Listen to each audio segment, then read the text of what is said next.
Hello, and welcome to the Daily Objective, brought to you by the Ayn Rand Centre UK. I'm joined today once again by attorney, philosopher, author, James Valliant. James, thank you very much for joining me again today. My pleasure, as always. How you doing? Good, good. I'd like to begin today with two stories that bear upon the subject we're going to be discussing. Both stories happened about 2 years ago. One was quite well publicized and the other one was not. So there was an incident at the University of Michigan in October of 2021.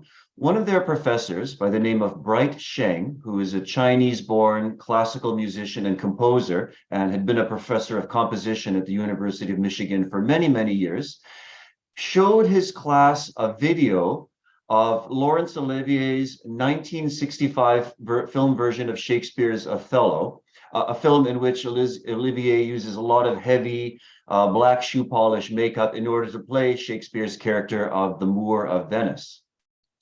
Apparently Sheng showed this video to his class because he wanted to show how Shakespeare's play was converted into Giuseppe Verdi's opera some centuries later. There was a storm of reaction to this particular incident. Many of the students, now I hate this word, but I'm going to use it anyway. Many of the students were triggered by what they saw in class. And in the weeks and months that followed, Sheng himself apologized profusely on a number of occasions. Of course, his apologies were not accepted by many of the students. There were comments by some of the other faculty of the university. One of the other professors of the university said, and I'm paraphrasing freely here, but he said, in effect, to show this film today without pointing out its inherent racism is itself a racist act, irrespective of the instructor's intentions.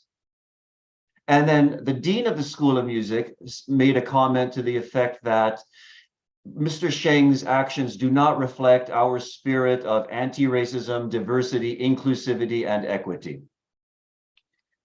The consequence of this was that in spite of his repeated apologies, Sheng eventually voluntarily stepped down from his professorship at the University of Michigan. So this happened in October of 2021. It was relatively well publicized. There were articles in all the leading American newspapers. The second story that I want to tell was not so well publicized, and it concerns yours truly.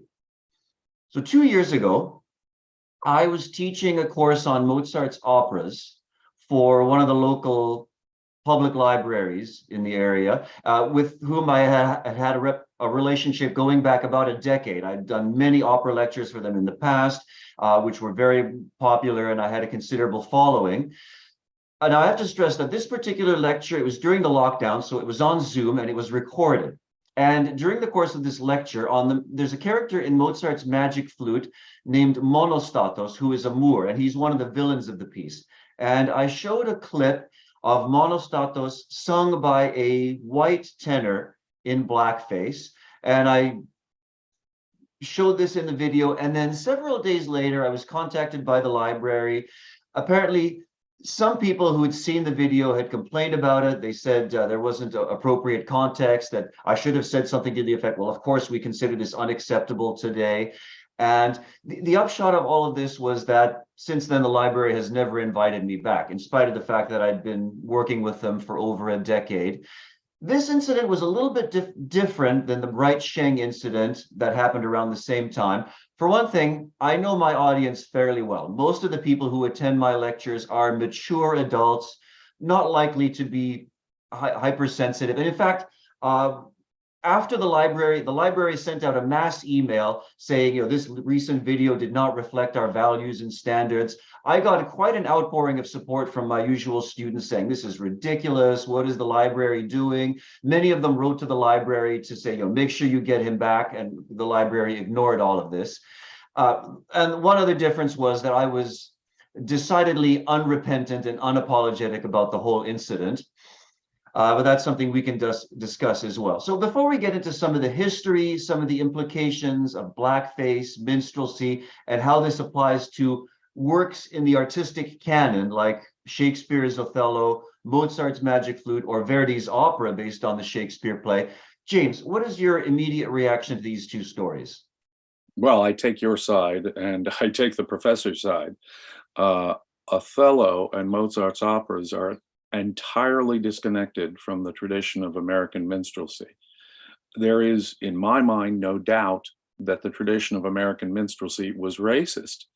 Through most of the 19th century and the early part of the 20th century, there were these minstrel shows where white performers would put on heavy black grease paint and caricature black stereotypes.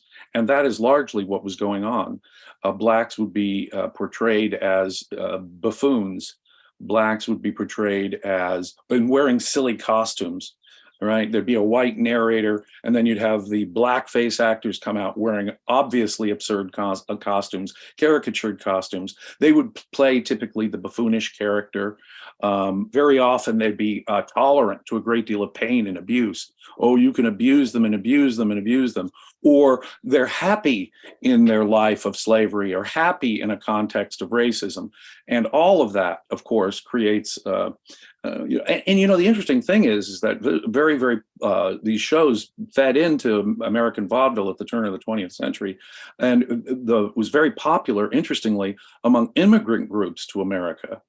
The biggest audience for this were immigrant groups. How not to be black, what we don't want to be in America is to be black, you see, because the standard attitudes were very negative. And so I don't think there can be any question that minstrel shows were largely racially offensive. And you can see why, even to this day, we're not so detached from that context where African Americans would feel offense at the idea of recapitulating this kind of thing. On the other hand, something like Shakespeare or Mozart is completely disconnected from that context. The mere fact of the history of American minstrelsy being racist does not in any way implicate Mozart or Shakespeare, which are from an entirely different, removed context. Even if the character, let's say, well, in Othello, the character is actually a very sympathetic, positive one, a heroic warrior who's deceived by an evil Iago into being jealous about his wife, right?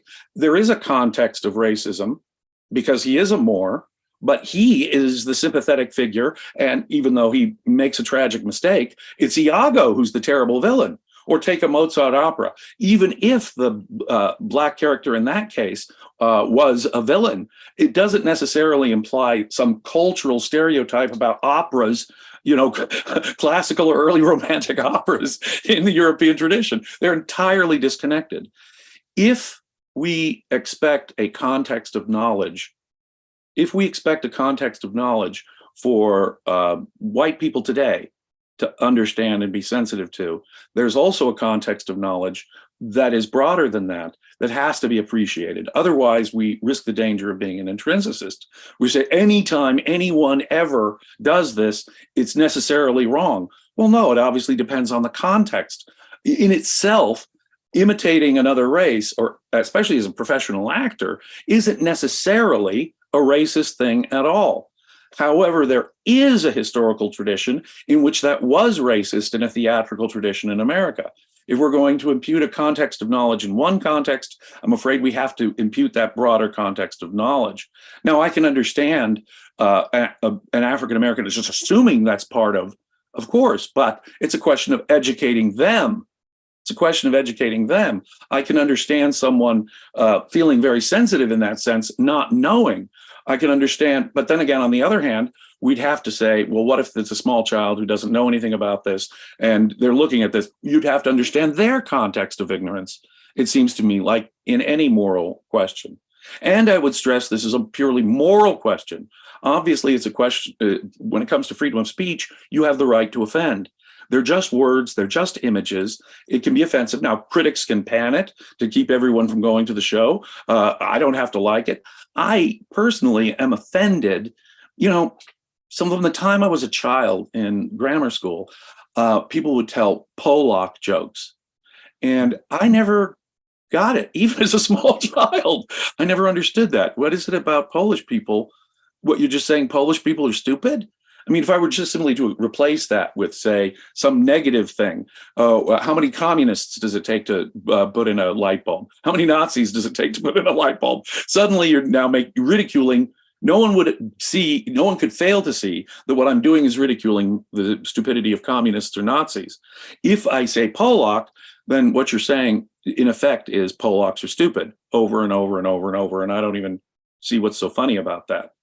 Adding the Pollock is the whole thing, and Pollock as opposed to Polish or Pole or that's, wait a minute here. So I find racist humor or attempts at racist humor not funny. I find it offensive, even when I'm not part of that group. I find nothing particularly, if someone does an over-the-top Asian imitation of some, let's take a stereotype, the Asian laundry person, chop and does all this, over-the-top Asian caricature, I don't find anything particularly funny about that. What's funny about it, unless there's some particular person within that category, that type of person within the category, so then it's not the race you're attacking at all.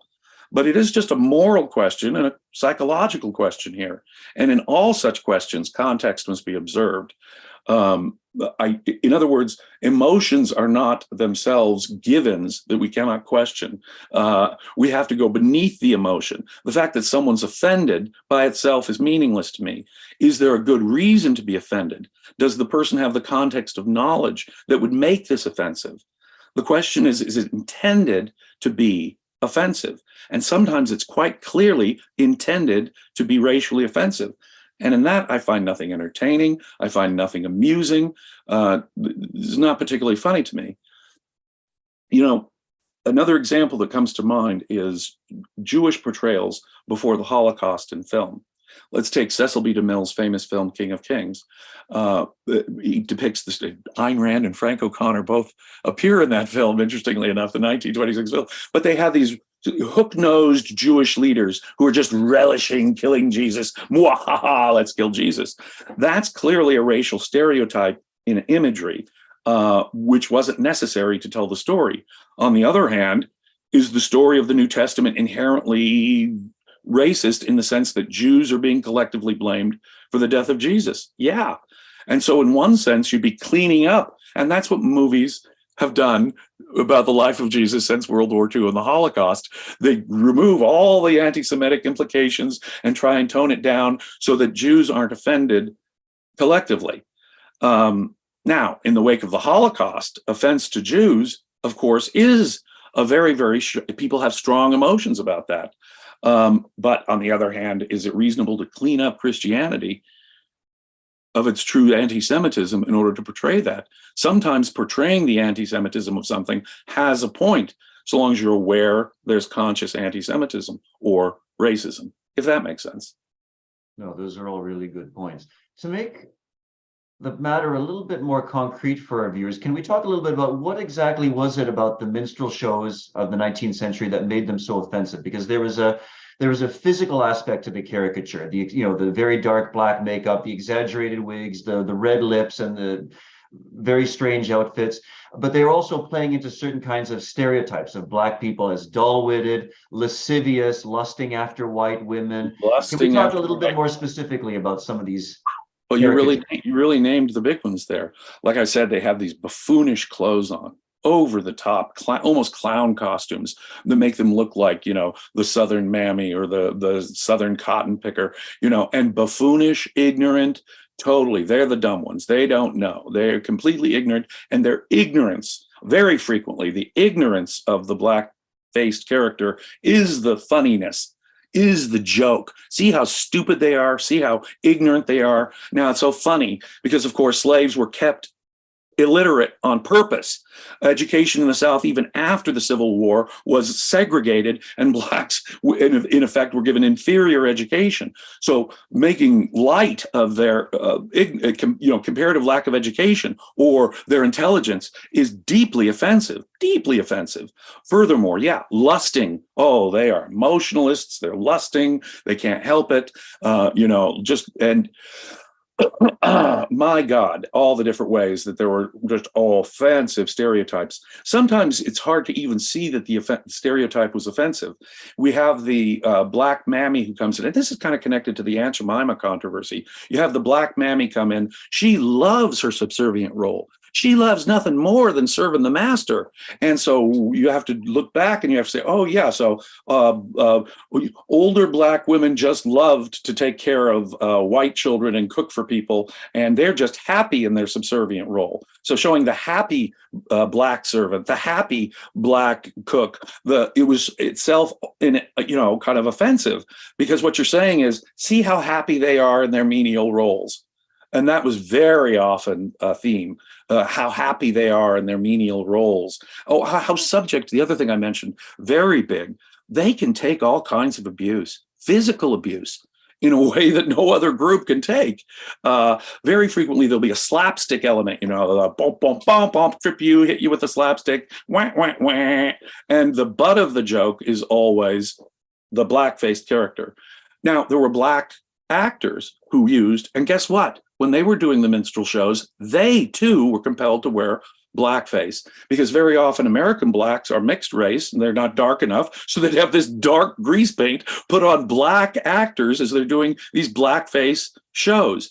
Which Funny you should indicate mention that, because there was a reference to that in a movie that I just saw last night. That movie Babylon, I think it was up for some awards with Brad I have Pitt. not seen it. I don't recommend it, but it's a movie about Hollywood in the late 20s and early 30s. And there is actually a scene where a black trumpet player who's not very dark black, he's encouraged to put on shoe polish to make himself look more black compared to the other musicians in his band. So that's exactly what you're talking about, that there were even black performers and musicians who engaged in some form of blackface. Indeed. And in fact, black actors, when they weren't compelled to wear blackface, were usually, in white films designed for a wide audience, often put only in those subservient servant type roles. Even if it's a historical film depicting, say, antebellum America, where you've got, let's say, Gone with the Wind, maybe the most famous example of this. You've got the happy slaves, you've got the mammy who's really, but you know something, there's even a mixed portrait there. Mammy is a lot more moral and thoughtful and intelligent in Gone with the Wind than Scarlett is. Scarlett can be thoughtful and irresponsible and emotionalist, and but still, there's all even with that portrait, which is a more sympathetic and intelligent black person, it's still a stereotype. It's still this classic stereotype.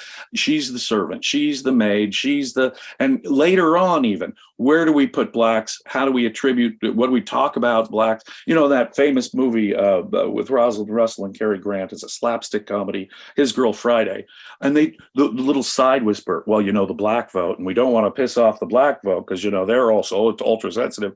Casual racist remarks can be found in movies from the 30s and the 40s that today we would stand back and, whoa, that's just solid racism. Again, I don't find anything funny about just a racist joke. I don't find anything particularly funny about Prince Harry going to a party dressed as a Nazi either. I don't see anything particularly funny about using a stereotypical joke against Jews. I don't find anything particularly funny about doing an over-the-top characterization of Asians. I don't find that funny. I don't see why anyone would find that funny. Now, if there's a particular reason, if you yourself are highlighting a differences within the group that aren't so classically stereotypical, then of course I think we have to have a broad mind about these things. And as I say, when it comes to things like Shakespeare or Mozart, there I am going to have to insist that, in fact, I'll go further than that. It's not just Shakespeare and Mozart. I'm going to actually say, Fred Astaire famously did a dance routine that was on film in blackface where he was tap dancing. Now, tap dancing is an American form of dance, distinct to America, that was developed, the African-American culture. In effect, when he was doing a tap dance routine, all he's doing is evoking that context, but he's doing it in blackface. Now, blackface, I think, is offensive when you're singing and dancing in an American performance of that era. On the other hand, is Fred Astaire a great dancer? Is the dancing in that brilliant? Because my God, Fred Astaire may have been one of the greatest dancers of all time. Well, yeah, so there's value to that. So I think we have to keep in context all these aspects of history. Look, I've heard Black professors discuss dispassionately the history of minstrelsy and these performances, Al Jolson or Fred Astaire singing or dancing in blackface. They're a part of American history and a part of American culture. In that sense, we can't lose them or forget them. I do think they should come in today's context, probably. Now, I'm not big on trigger warnings and stuff, but I have no problem alerting an audience to the fact that today in the 21st century, especially in a place like America, this might strike some audiences as offensive, but this was an important part of American history and so forth. But we're not going to lose that, I hope. We're just going to recognize the racist aspect of it, it would seem to me. I think we need to make that distinction very clear, very, very clear. Mere emotion, mere offensiveness is not a justification for anything. Now, I try to call people what they want to be called. I try not to be offensive. I think that's just simple manners. But that has an outer limit. That is to say, I'm not going to suppress important parts of cultural history in order to not to offend, even if I have to maybe give a warning in advance this might be offensive. I see nothing wrong with that.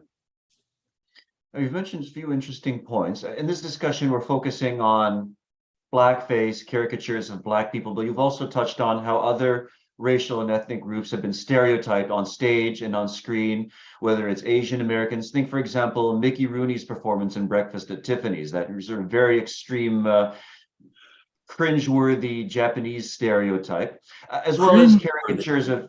Actually cringeworthy in that case, isn't it? Yeah.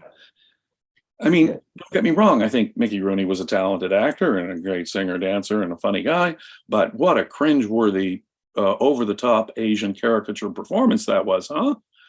Yeah. And you also mentioned the question of Jewish caricatures, depiction in culture, in Christian culture. What about Shylock in The Merchant of Venice? Now, I've always maintained that The Merchant of Venice is not an anti-Semitic play. It does touch on certain Jewish stereotypes like his thriftiness, his stinginess. But on the other hand, the Christian characters in that play also come across very unfavorably. They're shown as cruel and treating him in a very demeaning sort of fashion. And there are a few scenes like where he has his famous scene, hath not a Jew eyes, has not a Jew hands, organs, senses, dimensions, affections, passions, where he actually does come across as a human being. He comes across as a sympathetic character. If you prick us, do we not bleed? You know, the thing is very complex. Now, Shakespeare was writing, frankly, it's like the American culture today. Shakespeare was writing in a context in which anti-Semitism was a horrific thing, a legally enforced thing, thing that was horrific. And in the European context of 400 years ago, anti-Semitism was kind of like, black racism, the racism against blacks in America is today. It should be treated kind of in that way. The fact that Shakespeare was able to have such a nuanced, two sides to it. There's no question Shakespeare's theme is saying Christian morality is superior to Jewish morality. Right? This pound of flesh sort of exactitude, legal exactitude must yield to, how does Portia put it, the quality of mercy. Christian forgiveness is the thematic hero. So thematically, it's pro-Christian and anti-Jewish morality. On the other hand, is there plenty there, like you say, the Shakespeare's famous speech that would cause anti-Semitic Europeans, Christians at the time, sitting in the Globe Theater to maybe think that, wow, yeah, they are humans like me too. But again, that was 400 years ago. When we have a context like that and we get that kind of, and if it's a major part of the development of Western culture, much less American culture, we have to keep it there because it was a major part of Western culture or even American culture, as I say, with Fred Astaire or Al Jolson. I don't see how The Merchant of Venice should come with some kind of trigger warning anymore. You know, if you've ever seen the Mel Brooks's version of To Be or Not to Be, for example, the Jewish actor wants to play Shylock and wants to do that speech from Shylock. It's a Jewish actor who wants to do it in the context of Hitler, the moment of Hitler. So if you can use that for anti-Semitic, for anti-Semitic purposes in that context, then surely this whole subject should be context sensitive. But am I aware of crude racism? Am I aware of this issue being widely offensive? Yeah, and I don't want to offend people. There's no reason to go out of your way to hurt feelings, unless you're making a very, very specific point. And then it's up to you to really develop the wider context to indicate that, no, I don't mean crude racism. Again, this is an ethical question, not a political question, right? Yeah. Another problematic work, while we're on the subject of Jewish stereotypes or depictions of Jews in Western culture, the St. John Passion of Johann Sebastian Bach, which the text includes many of the passages in the gospel which show that the Jews were responsible for crucifying Christ, that they were the ones who forced Pontius Pilate into a corner and said, crucify him. There's a tendency nowadays either to not perform the work at all or to take the problematic passages and rewrite them. So replacing the word die Juden with die Leute or something like that, taking out the word the Jews and replacing it with the people, the folk, whatever. What do you think of that? I think that's a total corruption. I think that's evil. I think that's downright wrong. I think that's changing. I mean, it's Baudelarizing. It's corrupting a building by Howard Roark. It's putting a classical facade on a Howard Roark building so that we don't offend people and we accommodate their tastes. That is a historical thing. I think that, again, no trigger warnings should be required. People should be aware that this is a 350-year-old or a 300-year-old context, 250-year-old context in which this was viewed and created. So that a historical, when you get that kind of historical perspective on something, surely we can all, come on, that's the past, that's the context. We all know people had different attitudes, and the value of this is not the anti-Semitism. The value of this is the extraordinarily transformative music of Johann Sebastian Bach. So it would be like ignoring the brilliant dance in Fred Astaire's Blackface. You see, now I can understand being in America and a little closer to the context, and there are plenty of racists still in America. I can understand being cautious or having a warning or, telling people there might be something that would offend you. On the other hand, we're here for historical purposes, or we're here to appreciate the music of Bach, or we're here to appreciate the dancing of Fred Astaire. What can I say? Wagner was a vicious anti-Semite. Yeah. Wagner was a part of the rising German nationalist movement of the middle to late 19th century. Now, my father, when I was a kid, I grew up with people who survived the Holocaust or fled Nazism. If a piece of Wagner came on the radio, we ran and shut it off, right? I knew one older gentleman, you couldn't play Wagner to him. He'd survived the Nazis. And there's still an unofficial taboo on Wagner's music in the state of Israel. And I'll tell you something, my dad made it as a little boy, my dad made it very clear to me, you just shut that music off right now. We're not going to offend this guy. It was very emotional for him. And when it comes to that individualized context, I am super sensitive. I don't care what the value of Wagner's music, so it's a controversial thing what the value of Wagner's music is, but I don't care what the value of Wagner's music is. I'm not going to offend this guy because of his personal context. I have no problem adjusting for personal context in that way.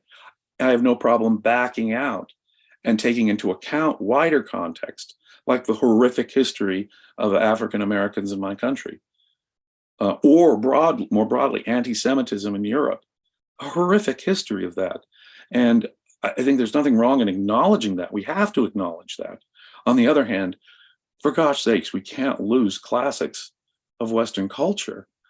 That would be equally a big mistake, even if we have to put them in context. Which brings me to the question, do you have an opinion on the incident that happened a decade or so ago where Daniel Barenboim, a Jewish conductor, chose to perform the Prelude to Tristan and Isolde as an encore. And he warned the audience in advance as an encore in I think it was the Israel Philharmonic concert. Tristan, well, I happen to like Tristan. I happen to find a lot of it moving and beautiful. I find some of, as a movement, as a step in a movement towards what Dr. Peikoff calls noise lib, I guess I can see Wagner's historical role in that. On the other hand, there are parts of Wagner I find powerfully dramatic.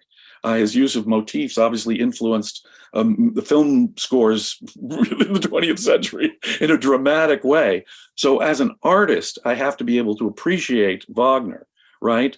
Good, bad, ugly, whatever else we say about Wagner. There's stuff in Tristan I find beautiful, okay? What do? I find this sound beautiful. On the other hand, here I am in Israel. I don't want to offend people who may have survived the Holocaust. So what you do is you do, like I would say about blackface in America today, you do, what do they call it? The PC people, a trigger warning. I'm not big on politically correct, as you know, but I have no problem warning people who might take offense. For example, people in Israel who might have survived the Holocaust might simply have such strong emotional reactions to Wagner. I know this, as I say, from personal experience, that you'd want to give them some kind of warning to that effect. As an encore, there was probably no such warning. And so people just, oh my God, get up and walk out or something, because that personal association with them was so intense. Apparently Barenboim did give the audience a warning that he was going Oh, to. okay. Yes, he did. And there were people who walked out, there were people who shouted down the performance. It was quite a fiasco. But you see, I don't have that context. I understand Wagner was a vicious anti-Semite. I understand he was Hitler's favorite composer.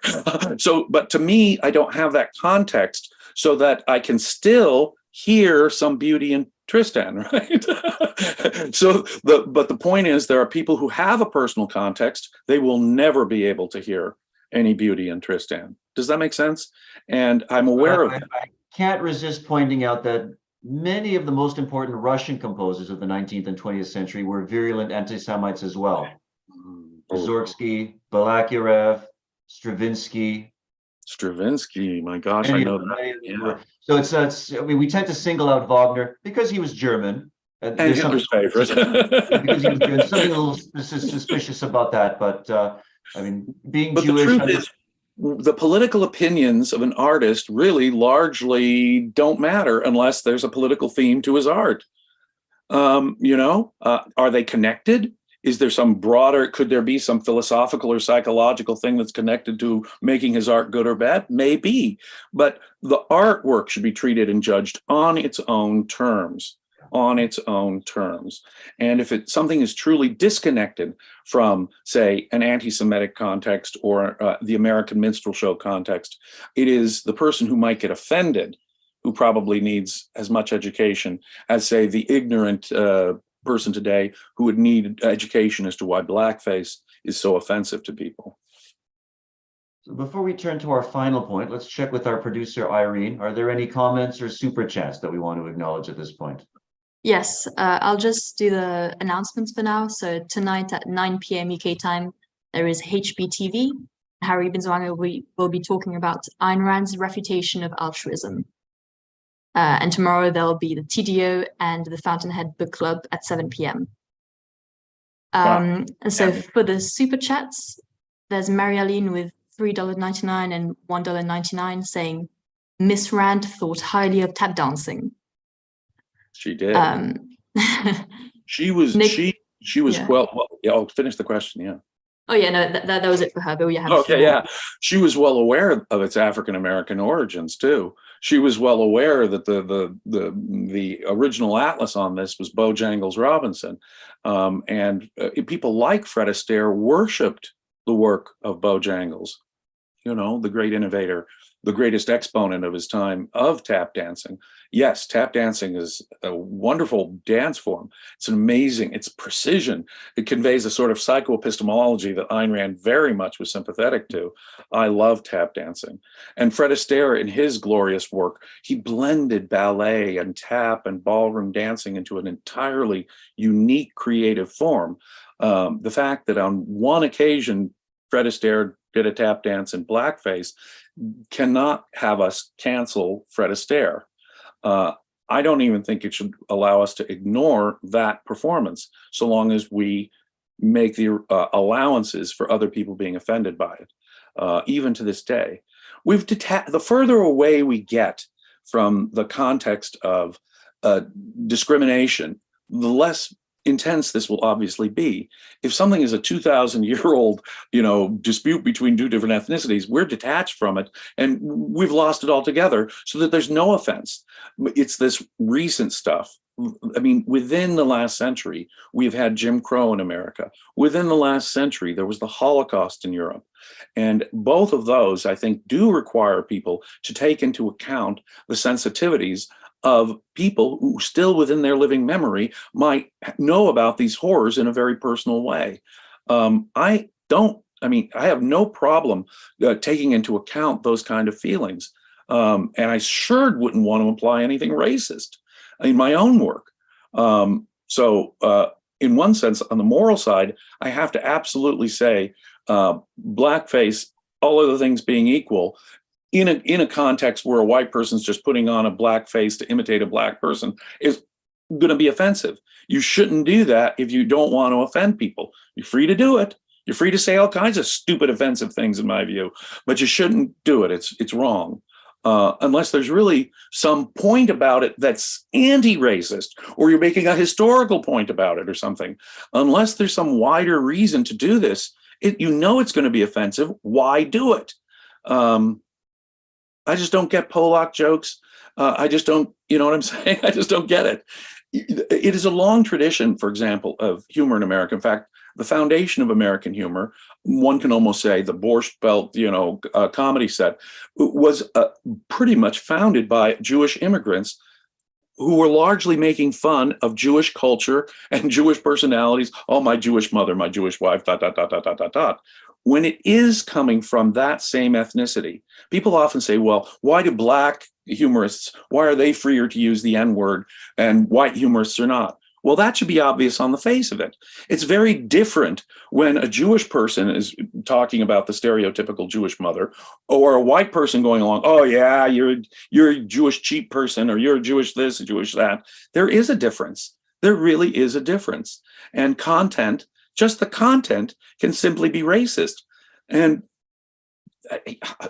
I'm not going to defend blackface simply because, look, race, we should be all colorblind and racist. No, we should be aware and sensitive, it seems to me, to the real emotions that people would have about real discrimination, especially, say, in recent times, within living memory.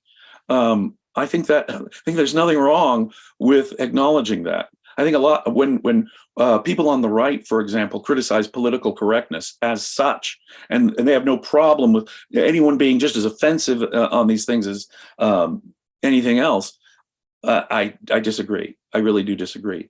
I think humorists should not be trapped. I think humorists should be free to be offensive, and I think it should be left to the marketplace and the audiences. So it's not a legal question for me. It's a question of whether I would laugh at the joke or I would patronize the show. I wouldn't. Thank you, James. Shosbot has a question about the humorists, actually, for $9.99. He said, have you seen the whiteface comedy sketch performed by Eddie Murphy on Saturday Night Live? I have. I have a vague recollection of it, but I don't recall the details. It was what, 35 years ago. It was a sketch on Saturday Night Live from the early 80s where Eddie Murphy put on white makeup to play a white man, and he goes out into society to experience what life is like for white people. And there's a bit of satire and a bit of cultural commentary. It's actually a very good sketch. Right. See, now there is a use of different color. See, there was no history of whiteface racist entertainment in America. So as such, it's a different category, it would seem to me, sight unseen. And obviously, and you just made it plain with that, obviously it's a critique of, in a way, it's a commentary on blackface, and the difference between whites and blacks in America, and the difference in what they're facing socially. If you're making a point about it, I see nothing wrong, and definitely nothing wrong in that case, because there you're pointing out, you're criticizing racism. And I would actually put Robert Downey Jr.'s performance in the movie Tropic Thunder in a similar category. He plays an actor who's in blackface, preparing for a black role, but he does it in a deliberately satirical, critical sort of way, like criticizing the practice of blackface. Exactly. There'd be nothing wrong with that, in my estimation. I could enjoy that, no problem.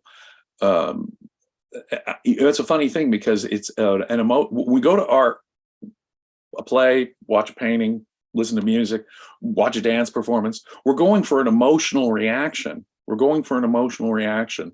And I have to say that the minute I get a whiff of genuine racism, it's just no longer funny. It's just no longer, I'm not getting the theme. I'm more and more disconnected from it as art, So it's like saying, there are certain themes in art I don't like. Boy, that performance is going to have to be darn good for me to get over an evil theme in a novel. Similarly, it better be Fred Astaire doing a tap dance for me to tolerate the blackface routine. Does that make sense? It does. It does. One final question. We have a few more super chats. Oh, okay, sure. Yeah. There's Robert Nazir with $10 saying, "Well stated, Mr. Valliant. It should go without saying that objectivists are against racism, but also it should not go without saying, because like it or not, racism is still a thing." It very much is still a thing. Yeah. I have still run across racism from various sectors on various people unto this day, which is disturbing. And so long as that is still a fact, there are still white supremacy groups in my country. So long as that's still a fact, I have to acknowledge the sensitivity of people to racism in that way. I do, just as a matter of human decency. Yeah. Any other super Thank chats you. before I get to my Yes, last? we have two more. There's Nick Ortega with $10 saying, "My understanding of black minstrelsy, like Bert Williams, were black people making fun of white people, making fun of black people." Okay. I think there was an element of that, but the sadder truth is that I think that it really was a lot of black performers doing blackface performance in standard blackface mode to appease white audiences. So I think there was an element of that, but I don't think that explains all of it. And it is part of the sad thing is when you look back on older performances, say from 90, 80 years ago, 100 years ago, and black actors themselves playing stereotypes in white films. There's something sad about that, isn't there?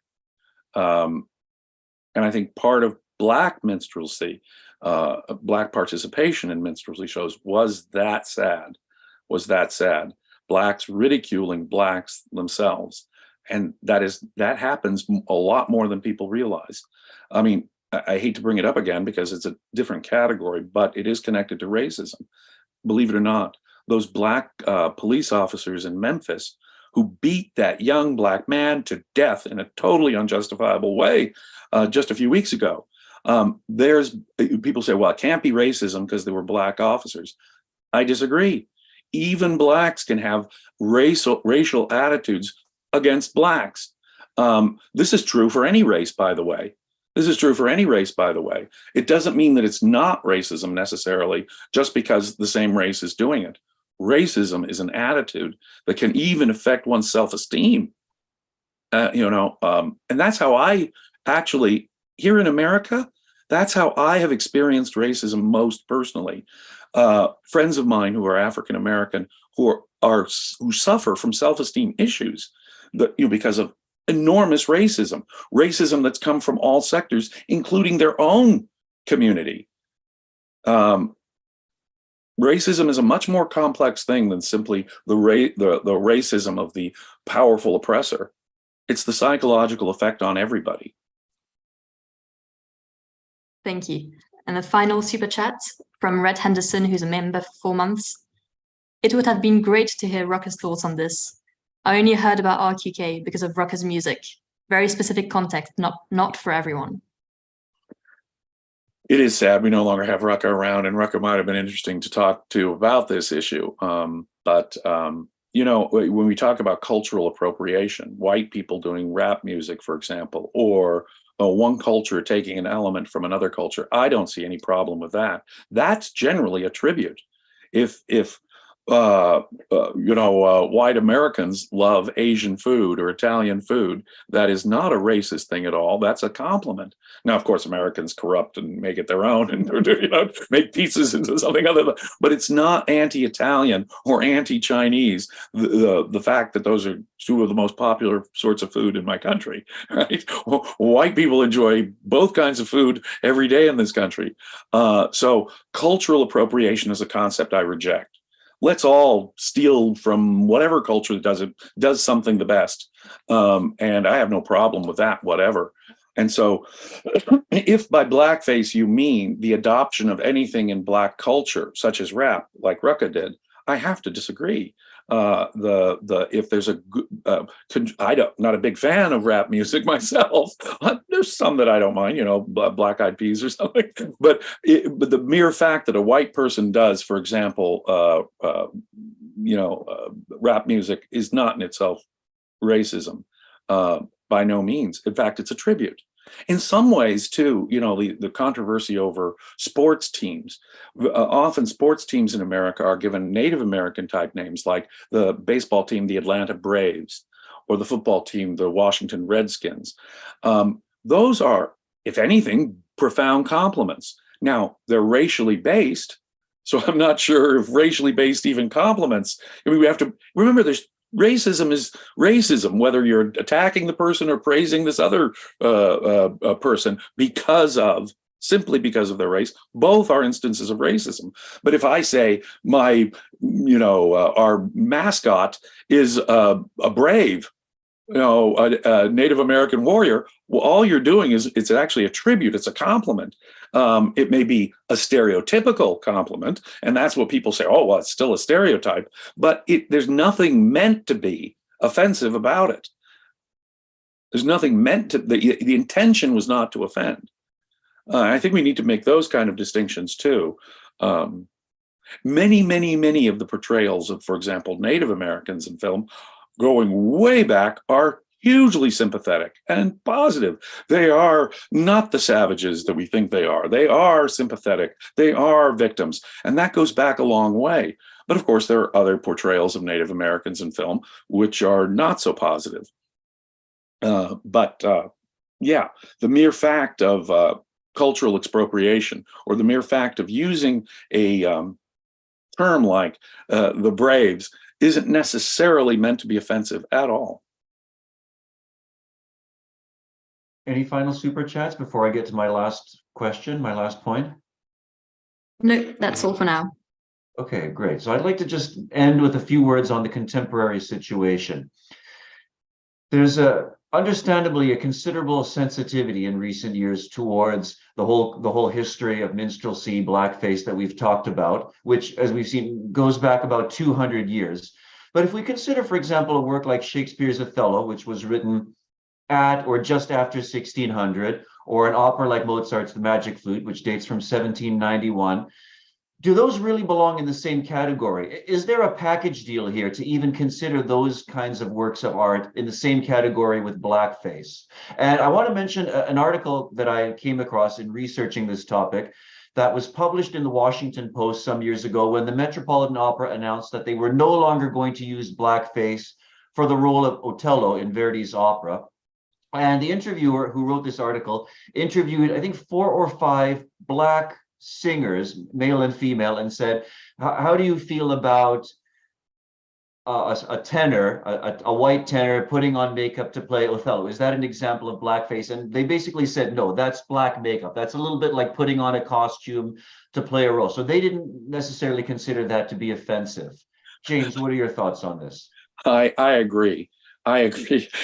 No, Italian opera writers, writing operas for La Scala in Milan or something, are not connected in any way to American minstrelsy. It has nothing to do with that. It is an entirely different context.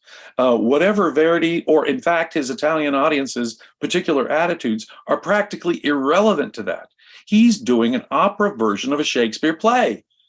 No, that's a vital part of Western civilization and Western culture. And there has to be a sharp distinction. And if it is true, people should be made aware of the history of minstrelsy in America. That is to say, ignorance isn't much of an excuse if you're putting on a large performance, say in blackface. I would tend to agree with that. Then ignorance is also not an excuse in making this cultural distinction. It's the package deal you say it is, sir. I absolutely agree. Please now, Verdi, Mozart, Shakespeare, that's an entirely different context. And these are classics of Western, culture, Western art.